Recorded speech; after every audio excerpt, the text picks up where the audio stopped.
Imagine two regions. Both start with the same acreage of fertile land, the same access to water, and an identical infusion of financial capital. 5 years later, the split screen reveals a divergence. One plot hosts a dense network of expanding businesses and active markets, while the other remains a collection of disconnected, underutilized lots. Traditional development models focus on these outer layers, natural resources and financial investment, expecting these inputs alone to generate progress. The divergence is actually driven by the internal architecture holding these layers together. This is the central core of community development, social capital. Regional success is determined less by the presence of physical assets and more by the invisible networks that allow those assets to be utilized effectively. The World Bank defines social capital as the specific institutions, relationships, and norms that dictate the quality and quantity of a society's interactions. These norms produce tangible physical labor. When 30 neighbors coordinate to lift and relocate a wooden house by hand, they are manifesting social capital as a functional tool. These informal interactions enable collective action, allowing a community to pool its strength toward a shared objective. Repeated over time, these acts of cooperation form a reliable institutional architecture that guides how people work together. Just as a region needs roads and bridges to move goods, it requires this social architecture to move information, labor, and capital. Physical infrastructure begins to decay the moment it is completed. A steel bridge requires constant maintenance to combat the inevitable rust that weakens its frame. This is standard economic depreciation. Keeping physical assets useful requires a continuous sacrifice of material and money. Social capital behaves differently. Unlike a bridge, a network of trust gains strength and value the more people utilize it. It only degrades when it is ignored. If interactions cease, the shared norms and trust begin to atrophy through disuse.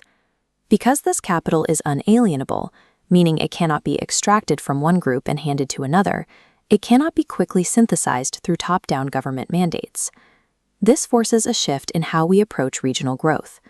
Since you cannot simply buy trust or manufacture reciprocity, planners must learn to cultivate the environments where these traits emerge. Mapping this system begins with its most basic unit, the connection between two individual agents. To bridge the gap between these isolated individuals, there must be a baseline of trust. This connection is stabilized by shared values, equality, and a mutual sense of fairness. When two people share these values, they can operate with a high degree of certainty, drastically reducing the time and cost required to negotiate or verify every interaction. This efficiency drives systems like the Arisan, informal rotating savings groups, where members pool and lend capital based entirely on their reputation within the network. Trust functions as a functional currency, allowing agents to coordinate complex tasks without the friction of formal legal contracts. As individual units multiply, they form complex ecosystems. However, the geometry of these networks determines the economic value they generate. The first type consists of bonding ties. These are dense, internal connections that provide high security within families or specific ethnic groups. While bonding ties create internal resilience, they can lead to isolation. Without outside contact, groups remain cut off from wider markets.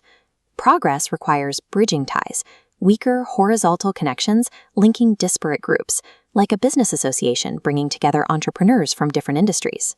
These bridging connections are the primary mechanism for innovation and expanding trade beyond local boundaries. The final layer consists of linking ties. These are vertical connections that reach across power structures and social classes. This is seen in village fund programs, which create direct links between local agricultural communities and state banks or regional political leaders. Without vertical linking ties, even a highly cohesive community remains disenfranchised, unable to access the broader institutional resources controlled by those at the top. A resilient regional economy requires a balance of all three. Over-reliance on internal bonding leads to stagnation, while a lack of vertical linking leads to exploitation. This view scales into the macro ecosystem framework. At the base, informal relationships driving human development. In the meso perspective, these scale into formal organizations and markets. Finally, the macro perspective encompasses the institutional environment, like the rule of law. The stability of the entire system depends on the health of the informal relational capital at the bottom. Formal institutions and laws cannot be successfully enforced if the localized norms of trust and reciprocity have been allowed to wither. Viewing regional planning as a unified system reveals how these different forms of capital interact. Social capital acts as the primary stabilizer for this entire framework, providing the relationships that allow the economy and the environment to function in concert. When these social connections are strong, the community is better equipped to absorb and recover from ecological or economic shocks. It provides the collective willpower to prioritize long-term resource sustainability over short-term individual profit. Without a functional social core, economic capital will eventually deplete a region's natural resources until the entire system collapses under the weight of its own disconnected interests. This leaves regional planners with a significant challenge. How do you manage a resource that cannot be forcibly constructed? Traditional top-down management focuses on rigid control, but heavy-handed intervention often fractures the very informal networks that a community relies on. Government institutions must transition away from acting as the sole controllers and providers of every community asset. Instead, effective planning requires a shift toward becoming catalysts and facilitators, creating the physical and policy spaces where trust can emerge organically. Facilitating these connections is the only way to reduce the massive social and economic costs of corruption and individualistic greed. The ultimate measure of a successful region is not the volume of its physical infrastructure, but the resilience and reach of the trust shared between its citizens.